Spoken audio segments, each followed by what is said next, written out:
मेरे YouTube channel vacancy knowledge में आज के इस वीडियो में मैं बात करने जा रहा हूँ BPSC assistant audit officer online form 2021। ये वीडियो बहुत ही इंटरेस्टिंग होने वाली है, लास्ट तक बने रहिए। एक और बात, अगर आप मेरे चैनल पे नए हो तो वीडियो को लाइक करो, शेयर करो, सब्सक्राइब करो और साथ ही बेल आइकन को दबाना बिल्कुल ना भूलो ताकि मैं जो भी वीडियो डालूँ सबसे पहले आप तक पहुँचे। तो चलिए वीडियो को शुरू करते हैं। जैसे कि आप यहाँ देख रहे हैं, मैं उसका ऑनलाइन पेज खोल चुका हूँ। उसके डिटेल के बारे में यहाँ देखिए, जो मैंने अभी पहले बोला है, Bihar PSC assistant audit officer recruitment 2021। इसका मतलब Bihar public service commission assistant audit officer की भर्ती आई है 2021 सन में, जिसे बिहार पब्लिक सर्विस कमीशन द्वारा गाइड किया जाता है। और इसकी पोस्ट की नाम है असिस्टेंट ऑडिट ऑफिसर। इसकी भर्ती आई हुई है और यहाँ जैसे कि आप देख सकते हैं, यहाँ इंपॉर्टेंट डेट्स लिखी हुई है। यानी एप्लीकेशन स्टार्ट हुई है 17 अप्रैल 2021। आज 12 है, यानी 5 दिन के बाद ये एप्लीकेशन की अप्लाई होनी शुरू हो जाएगी। और लास्ट डेट है 15 मई 2021, यानी तकरीबन 28 दिन तक इसकी समय सीमा दी गई है अप्लाई करने के लिए। और यहाँ कुछ एप्लीकेशन फ़ी के बारे में बात कर लूँ कि इस फॉर्म को भरने के लिए आपको कितने पैसे देने होंगे। तो जनरल, ओबीसी, ईडब्ल्यूएस और अदर कैंडिडेट्स को 600 रुपये एप्लीकेशन फ़ी देने होंगे इस फॉर्म को भरने के लिए। ये फॉर्म आप खुद अपने लैपटॉप पर भर सकते हैं या अपने नज़दीकी साइबर में भी जाके भर सकते हैं। SC ST यानी शेड्यूल कास्ट और schedule tribe candidates of Bihar, यानी बिहार के जो पिछड़े वर्ग के जाति हैं उनके लिए 150 रुपये लगेंगे। और बिहार के जो महिला कैटेगरी की हैं उनके लिए 150 रुपये लगेंगे। और ये payment through debit card, credit card या नेट बैंकिंग या ई चालान के द्वारा होना चाहिए। ठीक है दोस्तों, अब हम बात कर लेते हैं एग्ज़ाम लोकेशन की, यानी ये बीपीएससी की जो एग्ज़ाम है ये कहाँ होगी। तो दोस्तों यहाँ मैं बता दूँ आपको, एग्ज़ाम लोकेशन बिहार है, यानी आपके बिहार के ही किसी भी सेंटर में एग्ज़ाम के लिए भेज सकता है, यहीं एग्ज़ाम होगा। यानी यहाँ लोकेशन ये नहीं लिखा है इंडिया लिखता था, आपको किसी भी स्टेट में भेज सकता था, लेकिन इसने स्पेसिफाई कर दिया है कि आपका एग्ज़ाम बिहार में ही होगा। और एज लिमिट की बात करें, एज ऑन 1 अगस्त 2020 के तौर तरीके पर, तो जो मेल कैंडिडेट्स हैं उनको 21 से 37 साल होना चाहिए और फीमेल है उनको 21 से 40 ईयर होना चाहिए। और जो कैटेगरी वाइज एज रिलैक्सेशन मिलते हैं, जैसे ओबीसी के हो गए, SC ST, इन सबको रिजर्वेशन मिला हुआ है ना एज के लिए। तो एज पर रूल जैसे सभी कैटेगरी के आप लोग जानते होंगे, जिस कैटेगरी से आप बिलोंग करते हो तो आपको एज में भी कुछ छूट मिलेंगी। और यहाँ मैं आपको बता दूँ, नंबर ऑफ पोस्ट 138 हैं, केवल 138 नंबर ऑफ पोस्ट है। ठीक है, तो आप जल्दी से इसे भरिए अगर आप तैयारी करते होंगे तो। अब मैं यहाँ वैकेंसी के डिटेल्स में बता देता हूँ। बिहार पब्लिक सर्विस कमीशन की जो ये पोस्ट है असिस्टेंट ऑडिट ऑफिसर, इसकी डिटेल में बता दूँ तो ऊपर भी मैंने बताया था कि पोस्ट का नाम है असिस्टेंट ऑडिट ऑफिसर, और यहाँ भी लिखा हुआ है कैटेगरी वाइज वैकेंसी डिटेल, यानी किस कैटेगरी को कितनी पोस्ट दी गई है।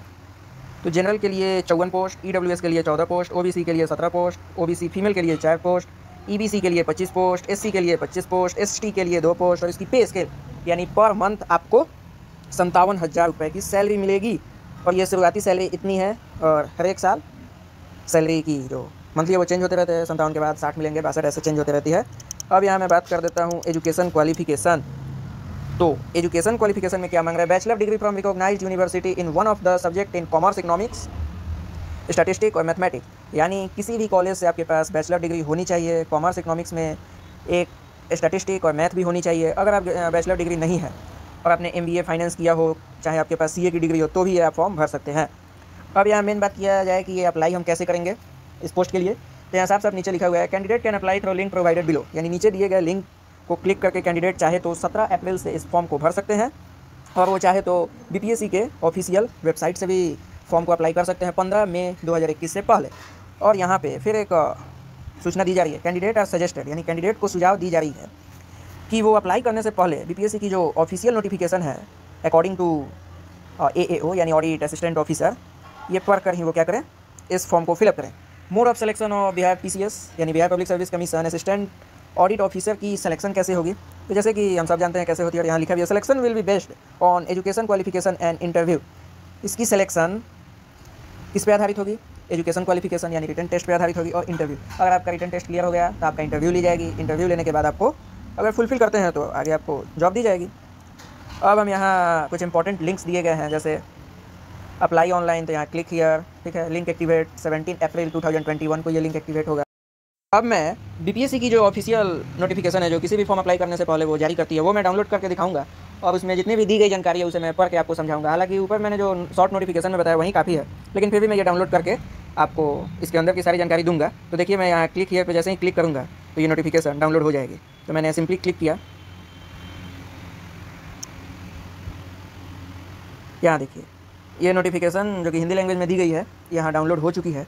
अब मैं आपको यहाँ की एक एक चीज़ पढ़ के समझाऊंगा। कोई वीडियो हो सकती है तो लंबी हो जाएगी, क्योंकि ये जो 5 पेज की नोटिफिकेशन है इसको समझाने में टाइम तो लगेगा, लेकिन यकीन कीजिए बहुत ही अच्छा मैं समझाने वाला हूँ, आप समझिए। ठीक है, तो मैं यहाँ शुरू से बता देता हूँ क्या लिखी गई है।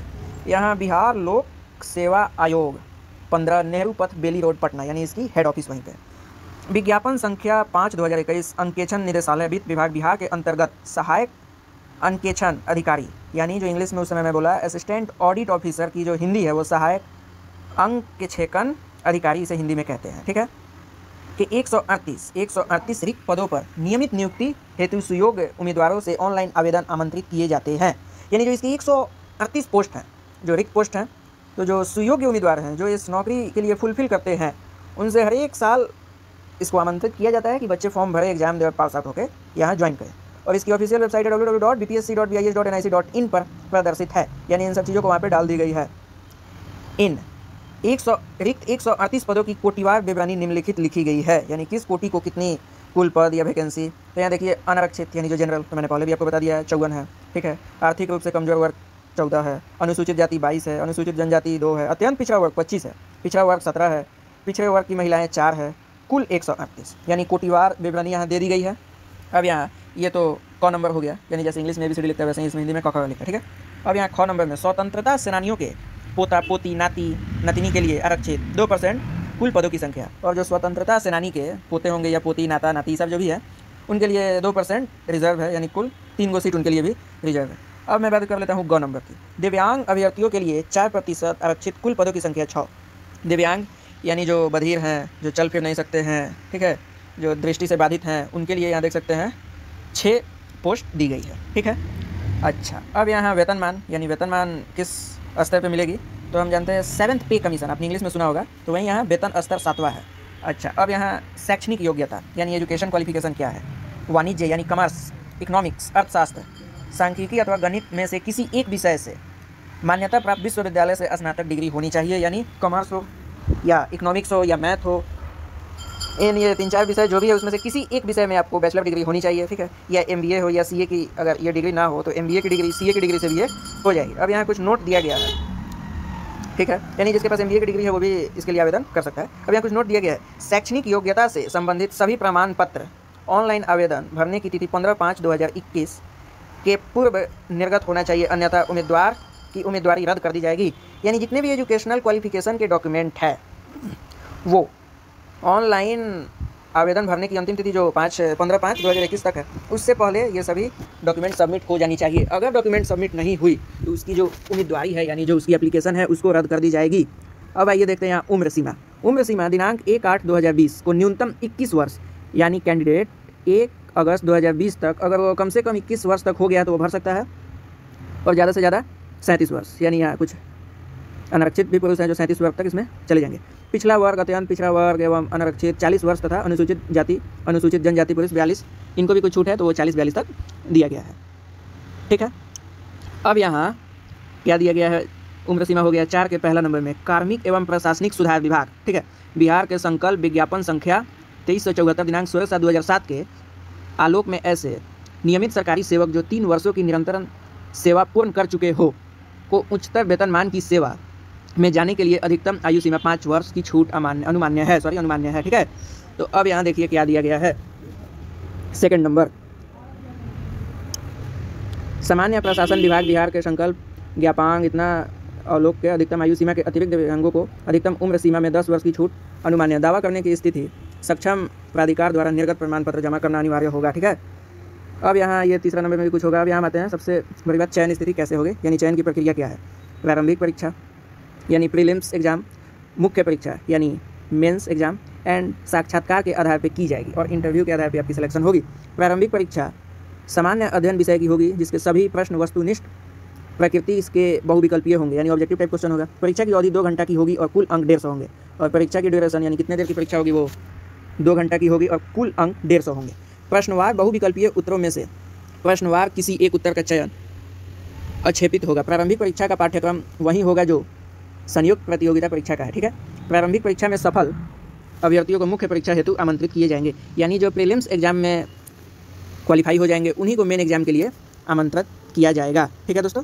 अब यहाँ मुख्य लिखित परीक्षा 3 विषय की होगी। जो मेन एग्जाम है वो 3 विषय की होती है, जिसमें 2 अनिवार्य विषय क्रमशः सामान्य हिंदी जो 100 अंकों की, सामान्य अध्ययन यानी 2 पेपर होगा, प्रत्येक पत्र 300 अंकों के होंगे। ऊपर वाले 150 के थे, अब कितने के हो रहे हैं, 300 के हो रहे हैं, ठीक है।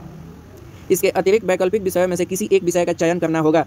प्रत्येक वैकल्पिक विषय का एक पत्र ही होगा जो 300 अंकों का होगा, जिसकी विवरणी नीचे दी गई है। यानी अब इसकी देखिए विवरणी होगी, यानी कैसी पेपर की पैटर्न है। यहाँ देखिए क्रम संख्या 1 2 दी गई है। अनिवार्य विषय यानी जो कंपलसरी सब्जेक्ट है वो सामान्य हिंदी यानी 3 घंटा का होगा, ठीक। सामान्य अध्ययन प्रथम पत्र यानी फर्स्ट पेपर वो भी 3 घंटा। सामान्य अध्ययन द्वितीय पत्र वो भी 3 घंटा। पूर्णांक यानी कितने मार्क्स का होगा, तो पहला सब्जेक्ट 100 मार्क्स, दूसरा 300 मार्क्स और तीसरा 300 मार्क्स, ठीक है। वैकल्पिक विषय, इनमें से किसी एक विषय का चयन करना होगा। यानी इनमें से जो ग्रेजुएशन में मांग रहा है ना कि कोई एक विषय से आपकी ग्रेजुएशन होनी चाहिए, तो अगर आप वाणिज्य से है या इकोनॉमिक्स से है, गणित से है, जो भी, उसका भी 300 अंक का एग्जाम होगा, ठीक है। अब यहाँ क्या दी गई है, उपयुक्त अंकित अनिवार्य तथा वैकल्पिक विषयों का पाठ्यक्रम वही होगा जो संयुक्त प्रतियोगिता परीक्षा के लिए निर्धारित। उक्त विषय के विस्तृत पाठ्यक्रम के लिए वेबसाइट पर जाए और इसके बारे में सभी कुछ जान जाए। अब आइए मैं बता देता हूँ इंटरव्यू के बारे में। रिटर्न के बाद तो सबसे मेन यही ना होती है, तो मैं इसके बारे में भी आपको बता देता हूँ। नोट 2, साक्षात्कार का पूर्णांक 120 अंकों का होगा, यानी 120 अंक का इंटरव्यू होगा। कार्मिक एवं प्रशासनिक सुधार विभाग बिहार के संकल्प ज्ञापांक 23 से 74 दिनांक 16/7/2007 एवं पत्रांक 67 से 6 दिनांक 1/10/2008 द्वारा निर्देशित है कि सामान्य हिंदी में अर्थांक 30 अंक है जो अनिवार्य है, ठीक है, किंतु मेधा सूची के प्रयोजनार्थ उसकी गणना नहीं की जाएगी। शेष विषयों में समेकित रूप से सामान्य श्रेणी के लिए 40%, पिछड़ा वर्ग के लिए 36.5%, अन्य पिछड़ा वर्ग के लिए 34% तथा अनुसूचित जाति, अनुसूचित जनजाति, महिला एवं विकलांग उम्मीदवारों के लिए 32% अंक प्राप्त करना अनिवार्य होगा। यानी कैटेगरी वाइज बता दी गई है कि किस कैटेगरी को कितने % मार्क्स होंगे तो उनका इंटरव्यू क्लियर होगा। कौन नंबर हम लोग पढ़ लिए, अब ख पढ़ते हैं। मुख्य लिखित परीक्षा में सम्मिलित एवं उनके द्वारा प्राप्त अंकों के आधार पर तैयार मेधा सूची यानी मेरिट लिस्ट के आधार पर सफल घोषित उम्मीदवारों का साक्षात्कार होगा, ठीक है। यानी जो रिटर्न टेस्ट ये सब में आएंगे उन्हीं का होगा। इसके लिए 120 अंक निर्धारित है। मुख्य लिखित परीक्षा में सफल उम्मीदवारों को साक्षात्कार में उपस्थित होना अनिवार्य है एवं साक्षात्कार में प्राप्त अंकों के योग के आधार पर मेगा सूची बनाई जाएगी एवं अंतिम परीक्षाफल नियमानुसार घोषित किया जाएगा। यानी इंटरव्यू में आपके जितने मार्क्स आएंगे तो उसके अनुसार जितने भी अंक आप प्राप्त किए हैं उसके अनुसार मेगा सूची बनाया जाएगा और अंतिम परीक्षाफल को घोषित की जाएगी कि आप पास हुए कि नहीं, ठीक है। अब यहाँ मेगा सूची गौ नंबर, उम्मीदवार की संयुक्त मेगा सूची मुख्य यानी लिखित परीक्षा एवं साक्षात्कार के प्राप्त अंकों के जोड़ के आधार पर तैयार की जाएगी। यानी मेरिट लिस्ट किस पे तैयार होती है, जिसमें 2 उम्मीदवार के कुल प्राप्त अंक समान होने की स्थिति में मुख्य लिखित परीक्षा में अधिक अंक प्राप्त करने वाले उम्मीदवार को मेगा क्रम के ऊपर रखा जाएगा। यानी ये जो एग्जाम है उसमें जिसमें आपके सबसे अधिक है किसी 2, उसी को जोड़कर आपकी मेगा सूची बनाई जाएगी, ठीक है। मुख्य लिखित परीक्षा के प्राप्तांक समान होने की स्थिति में वैकल्पिक विषय के प्राप्तांक के अनुसार मेगा क्रम निर्धारित होगा। वैकल्पिक विषय का प्राप्तांक समान होने की स्थिति में उम्मीदवार की जन्मतिथि के आधार पर अधिक उम्र वाले उम्मीदवार को मेगा क्रम के ऊपर स्थान दिया जाएगा तथा जन्मतिथि समान होने पर जिस उम्मीदवार का नाम देवनागरी लिपि में वर्णमाला के अनुसार होता है, यानी इसमें कहा गया अगर 2 व्यक्ति का समान डेट ऑफ बर्थ मिलता है तो जो अधिक उम्र वाले उम्मीदवार होंगे उन्हीं को मेगा सूची में लाया जाएगा, ठीक है। अतः अगर कोई 2 व्यक्ति जिसका नाम है जन्मतिथि समान होने पर उम्मीदवार का नाम देवनागरी लिपि के वर्णमाला के अनुसार पहले जिसका होगा उसका चयनित किया जाएगा, ठीक है। अब है यहाँ आरक्षण, तो कैसे कैसे ये सब आरक्षण, जाति प्रमाण पत्र, ये सब चाहिए, ठीक है। वैसे इसमें देने को तो बहुत कुछ दिया हुआ है लेकिन हमें उतना से काम नहीं चलेगा। एक और मैं वीडियो इस पर बना के डालूंगा कि इसे ऑनलाइन कैसे करना है। अभी मैं तत्काल इसके पूरे इन्फॉर्मेशन के बारे में बता दिया कि क्या एजुकेशन क्वालिफिकेशन चाहिए, क्या एज रिलैक्सेशन है, ये पे स्केल कितना है, ये सब मैं बता दिया, कैसे इंटरव्यू होता है, कैसे एग्जाम होता है, कितना एग्जाम होता है, ये काफ़ी कुछ मैंने बता दिया है, ठीक है। और मैं नेक्स्ट वीडियो एक और डालना वाला हूँ जो 1-2 दिन में मैं डाल दूँगा, जिसमें मैं बताऊँगा कि इसे ऑनलाइन कैसे करना है, ऑनलाइन करने के लिए किन किन चीज़ों की आपको ज़रूरत लगेगी। तो इस वीडियो को देखने के लिए बहुत बहुत धन्यवाद। अगर आपको ये वीडियो अच्छा लगे तो लाइक करें, शेयर करें और सब्सक्राइब करना ना भूलें, ठीक है। तो धन्यवाद।